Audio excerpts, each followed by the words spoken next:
Faltan 6 días para Halloween y mientras esperamos, les contaré algunas leyendas urbanas y otras historias de terror.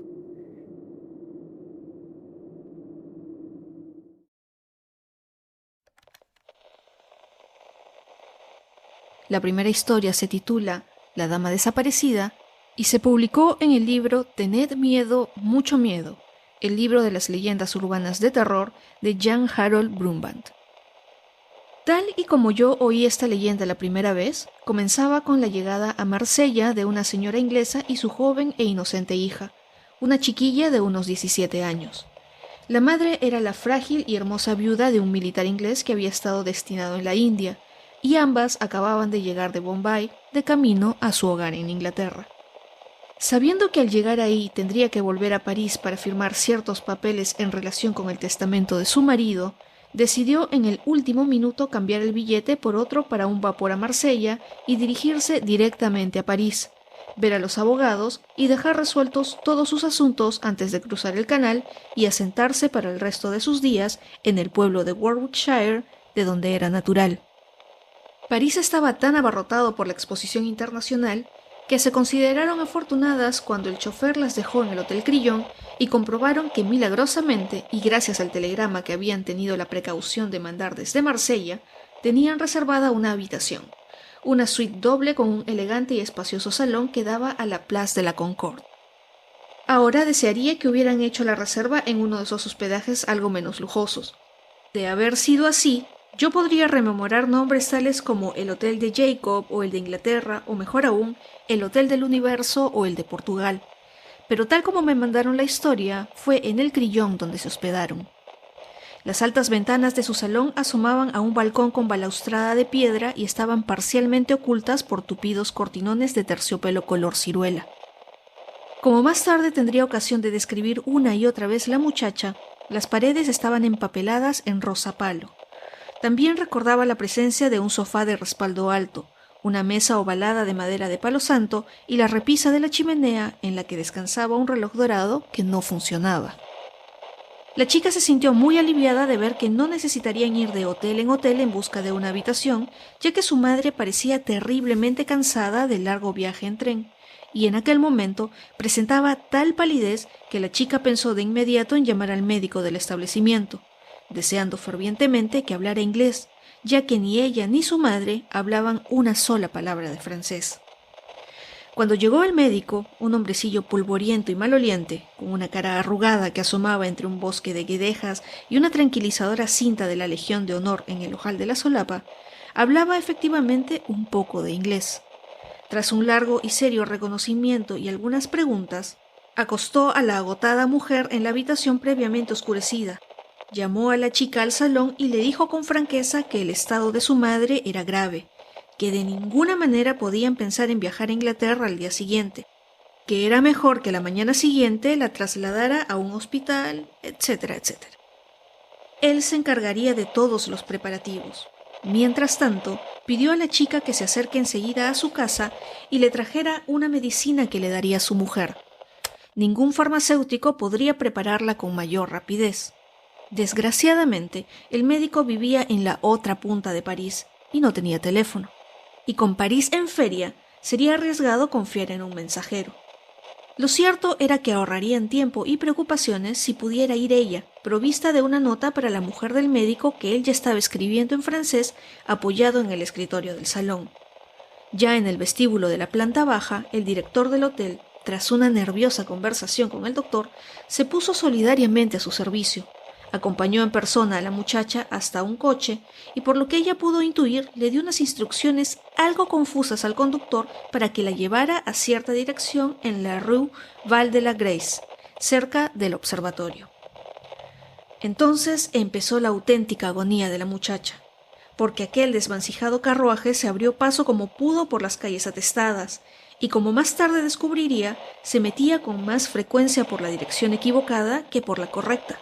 Cuando el carruaje se detuvo por fin frente a la casa del médico, le pareció que estaba en el otro extremo del mundo. A la chica le dio la impresión de haber envejecido durante el tiempo que pasó desde que llamó a la puerta hasta que le abrieron. La mujer del médico, cuando por fin apareció, leyó la nota una y otra vez, y otra, Luego, acompañada de mucho rezongo y repicar de llaves, instaló a la chica en una sala de espera sin ventilación y ahí la dejó durante tanto tiempo que ésta se puso a llorar de pura desesperación antes que la mujer encontrara la medicina, la envolviera y se la entregara. 100 veces durante la espera pensó en levantarse y dirigirse a la puerta, decidida a no esperar más y recorrer las calles con las manos vacías para regresar al lado de su madre. En las horribles semanas que siguieron, 100 veces se odiaría por no haber obedecido aquel impulso, pero podía más la sensación de que después de haber llegado tan lejos y esperado tanto, no debía irse sin la medicina solo por su falta de presencia de ánimo, para esperar un poco más, tal vez solo unos minutos más.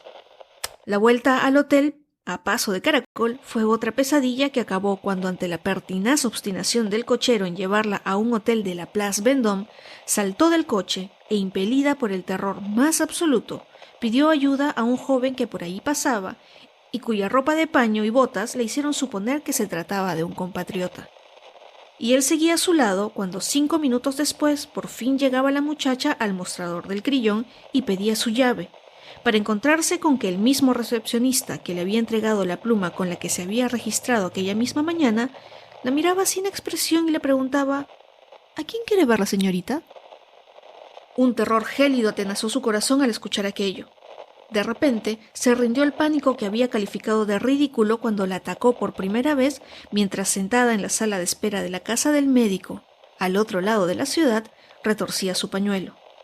Un pánico que la había invadido cuando, después de que el médico hubiera dicho que no tenía teléfono, oyó su inesperado timbre al otro lado de la puerta de nogal de la casa. En aquel dilema se encontraba la joven inglesa plantada delante del mostrador de recepción del hotel parisino, forastera en la ciudad y ajena a su lengua extraña. Había llegado aquella mañana de la India y había dejado a su madre enferma al cuidado del médico del hotel mientras iba en busca de una medicina para curarla. Una búsqueda en la que, por culpa de una maligna conspiración entre circunstancias perversas y transeúntes aparentemente desocupados, había perdido 4 horas. Pero ahora, agarrando con una mano el frasco de la medicina, había llegado por fin al hotel y se había encontrado con que el recepcionista la miraba con condescendencia. Se encontraba con que el mismo hombre que le había enseñado sus habitaciones con gran ceremonia aquella misma mañana, ahora la escrutaba con mirada opaca, como si ella fuera una pobre criatura ligeramente enloquecida que exigiera entrar en los aposentos de otra persona. Pero no, la señorita debía estar confundida. ¿No se habría alojado en algún otro hotel? 2 empleados más se sumaron a la conversación. Ambos la miraron como intentando reconocerla. ¿La señorita decía que su habitación era el número 342? Ah, pero si la 342 estaba ocupada por el señor Quelquecochez. Sí, un cliente francés de estancia prolongada. Llevaba en aquella habitación más de 2 semanas. No era posible molestarle. Todo esto mientras en el vestíbulo, lleno de huéspedes políglotas y acelerados, se arremolinaban en torno a ella. Pidió las fichas de ingreso y le sorprendió ver que en las correspondientes a aquel día no había ni rastro de la que ella había rellenado al llegar por la mañana, cuando su fatigada madre, apoyada en el mostrador, le había indicado cómo hacerlo. Y mientras el empleado pasaba los papeles ante sus ojos, el espectacular rubí que ya le había llamado la atención en el dedo anular del recepcionista cuando le entregó la pluma 5 horas antes, le hizo un guiño de confirmación. A partir de ese momento solo encontró puertas cerradas. El mismo doctor que la había lanzado a una trágica aventura inútil por todo París protestaba ahora con toda clase de expresiones y aspavientos, asegurando que nunca había enviado a cumplir semejante recado, que jamás había sido requerido para atender a su madre, que no la había visto en toda su vida. El mismo director del hotel que tan amablemente le había ayudado a subir al carruaje a partir de su infructuosa misión, la desmentía ahora con la misma determinación y, sorprendentemente, lograba hacerlo con parecida solicitud, sugiriendo que la señorita debía estar cansada, que les permitiera ofrecerle otra habitación en la que reposar hasta que recordara en qué hotel se había alojado en realidad, o hasta que se hicieran pesquisas que pudieran aportar alguna noticia sobre el paradero de su madre y su equipaje, en caso que... Porque en su voz siempre educada había la implícita insinuación de que todo aquel misterio no era más que una invención de su mente perturbada. Y luego, en los terribles días que siguieron, pudo darse cuenta de que todas aquellas esquivas personas, el personal del hotel, los agregados de la embajada, los reporteros del Paris Herald, los agentes de la policía, se comportaban sin excepción como si ella hubiera perdido el juicio. Lo cierto es que hubo momentos en que tuvo la sensación de que todo París se miraba con complicidad a sus espaldas, dándose elocuentes golpecitos en la sien. Su único apoyo y consuelo era el mencionado caballero inglés, que después de ser abordado en la calle por una encantadora dama en apuros implorando su ayuda, se erigió en el único que creía la joven contra todas las evidencias que tanto impresionaban al resto de París. Demostró ser un pilar de terca resistencia, y como resultó que era una especie de delegado segundo de la embajada británica bien relacionado, tenía influencia suficiente para evitar que las angustias de la muchacha se perdieran en el laberinto de la burocracia. Debía de tener una fe ciega en la chica, porque poco a poco tomó forma en su cabeza la sospecha de que, por alguna razón inexplicable, toda aquella gente, los empleados del hotel e incluso la policía, formaban parte de un complot para ocultar el procedimiento por el que se había llevado a cabo la desaparición de la señora.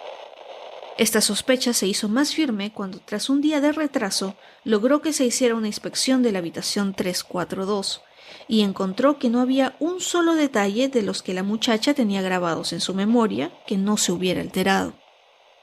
Se propuso demostrar la existencia de dicho complot y descubrir su inextricable motivo. Un motivo lo bastante importante para implicar a todo París en la desaparición silenciosa de una mujer sin importancia. Una mujer que, para mayor sorpresa, no tenía, según su hija, ni un solo enemigo en el mundo. La noche en la precipitada transformación de la habitación 342 fue decisiva para que el misterio empezara a resolverse. Cuando la historia llegó a mis oídos, había perdido todo su contenido emocional y se había convertido en un relato tan yermo como un anagrama. De hecho, hace unos años se contaba como una especie de juego literario en el que se retaba al interlocutor a adivinar lo que le había ocurrido a la dama desaparecida. Es posible que usted mismo ya haya imaginado que el médico había reconocido en los síntomas de la buena mujer un caso de peste negra proveniente de la India, que su primer paso instintivo, pensado solo para ganar un poco de tiempo y sacarla rápidamente del hotel en peligro, se había convertido, al morir la mujer aquella misma tarde, en una conspiración por parte de la policía para eliminar a costa de aquella pobre chica la existencia de un fallecimiento que, de haberse extendido la noticia, habría vaciado París de la noche a la mañana, arrastrando a la ruina a toda la ciudad, que había invertido enormes sumas en la gran exposición internacional que aún estaba recibiendo numerosos visitantes.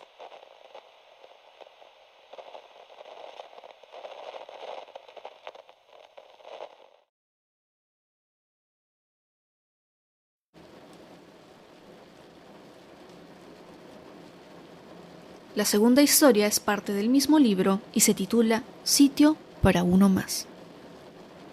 Una chica inteligente y atractiva de Nueva York con 20 y pocas primaveras fue invitada por primera vez a la hacienda que unos familiares tenían en el estado de California. Estaba muy ilusionada con la visita y compró un guardarropa bastante amplio con el que impresionar a sus primas sureñas. La plantación cubrió sus expectativas sobradamente. Los terrenos, la mansión, sus propios familiares, todo era perfecto. La instalaron en una habitación en el ala oeste y por la noche ella se dispuso a retirarse a sus aposentos con un aura de satisfacción. La habitación estaba bañada por la luz de la luna llena. Fuera había un camino de grava que trazaba una curva hasta la entrada principal del edificio. En el mismo momento en el que se disponía a acostarse, le sorprendió el ruido de unos cascos de caballo en el camino de grava. Se acercó a la ventana y, asombrada, vio que un magnífico carruaje antiguo tirado por 4 caballos negros como el carbón se detenía exactamente debajo de su ventana. El cochero salió de su pescante, levantó la mirada y la señaló con un dedo largo y escuálido. Era repulsivo. Su cara era blanca como la tiza. Una profunda cicatriz le atravesaba la mejilla izquierda. Tenía la nariz ganchuda. Sin dejar de señalarla con el dedo, dijo en tono sepulcral: «Hay sitio para uno más». Entonces, mientras ella retrocedía aterrorizada, el carruaje, los caballos y el espantoso cochero desaparecieron sin dejar rastro. El camino iluminado por la luna se quedó completamente vacío. La chica durmió poco aquella noche, pero con la tranquilizadora luz solar de la mañana, logró convencerse de que la imagen que había visto había sido sencillamente una pesadilla o una alucinación causada por una mala digestión. No contó nada de aquello a sus anfitriones. Sin embargo, la noche siguiente resultó ser una repetición exacta de la anterior. El mismo carruaje recorrió el camino de grava, el mismo cochero le señaló y graznó: «Hay sitio para uno más». Y luego todo el conjunto desapareció de nuevo. La chica, totalmente aterrada, apenas pudo esperar hasta la mañana siguiente. Dio a los anfitriones una excusa atropellada y volvió corriendo a Nueva York. Su médico tenía la consulta en el piso 18 de un moderno centro de salud. Desde la estación fue en taxi directamente ahí y con voz trémula le contó lo que había pasado. La comprensión con que el médico escuchó su relato ayudó mucho a calmarle los nervios. La convenció de que había sido víctima de una alucinación peculiar, se rió de su terror, la besó paternalmente en la frente y la despidió dejándola con una gran sensación de alivio. Pulsó el botón de llamada del ascensor y la puerta se abrió. El ascensor estaba abarrotado. Estaba a punto de entrar a empujones cuando oyó una voz familiar: «Hay sitio para uno más». El ascensorista era el cochero que la señalaba con el dedo. Vio su cara blanca como la tiza, la cicatriz lívida, la nariz ganchuda. Retrocedió dando un grito y las puertas del ascensor se cerraron de golpe delante de sus narices. Un instante después, el edificio se estremecía con un tremendo golpe. Al ascensor, que se había ido sin ella, se le habían roto los cables de sujeción y había caído 18 pisos al vacío. Todos sus ocupantes, naturalmente, quedaron hechos papilla.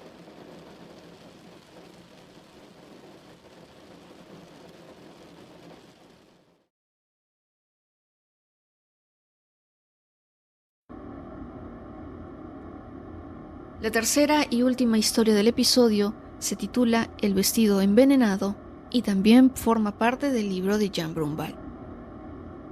Una de las historias favoritas de los círculos literarios neoyorquinos de hace algunos años es sobre una hermosa joven con un vestido de satén blanco. Era una de esas anécdotas que todo el mundo jura que le ocurrió de verdad a su primo carnal o al vecino de al lado.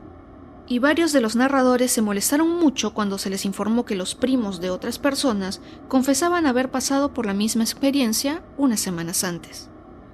En cualquier caso, la leyenda aseguraba que una damisela muy bella, pero muy pobre, había sido invitada a una cena formal. Era su oportunidad para entrar en un mundo completamente diferente.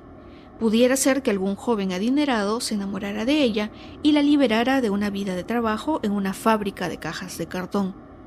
El problema era que no tenía un vestido adecuado para tan importante ocasión. «¿Por qué no alquilas un vestido para esa noche?», le sugirió una amiga, y así lo hizo. Se acercó a una casa de empeños que había cerca de su modesto piso y por una cantidad sorprendentemente módica alquiló un precioso vestido de noche de satén blanco con todos los complementos a juego. Para su sorpresa, le encajaba como un guante y llegó a la fiesta con un aspecto tan radiante que su entrada causó un pequeño revuelo. La sacaron a bailar una y otra vez, y a medida que giraba feliz por la pista de baile, tuvo la sensación de que efectivamente su suerte había cambiado para siempre. De repente empezó a sentirse fatigada y a tener náuseas. Trató de resistir aquel creciente malestar todo lo que pudo, pero al final no le quedó más remedio que abandonar la fiesta, y apenas tuvo fuerzas suficientes para meterse en un taxi y subir con gran esfuerzo las escaleras de su casa. Se echó sobre la cama con el corazón destrozado y fue entonces, posiblemente en su delirio, cuando oyó la voz de una mujer que le susurraba al oído. Era una voz áspera y desagradable. «Devuélveme el vestido», decía. «Devuélveme el vestido. Pertenece a los muertos». A la mañana siguiente encontraron el cuerpo sin vida de la joven en su cama. Las circunstancias poco claras llevaron a que el forense pidiera una autopsia. La chica había muerto envenenada por un líquido de embalsamar, que iba entrando por sus poros según su cuerpo se iba calentando con el baile. Al dueño de la casa de empeños le costó admitir la procedencia del vestido, pero lo contó todo cuanto supo que el fiscal del distrito estaba decidido a tomar cartas en el asunto. Se lo había vendido el ayudante de un enterrador, quien se lo había quitado al cadáver de una chica inmediatamente antes de que cerraran el féretro para siempre.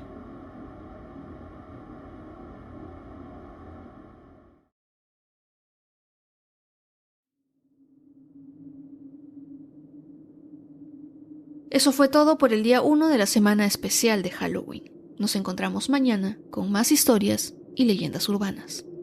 Yo soy Jacqueline Isa y esto es Lugares Misteriosos.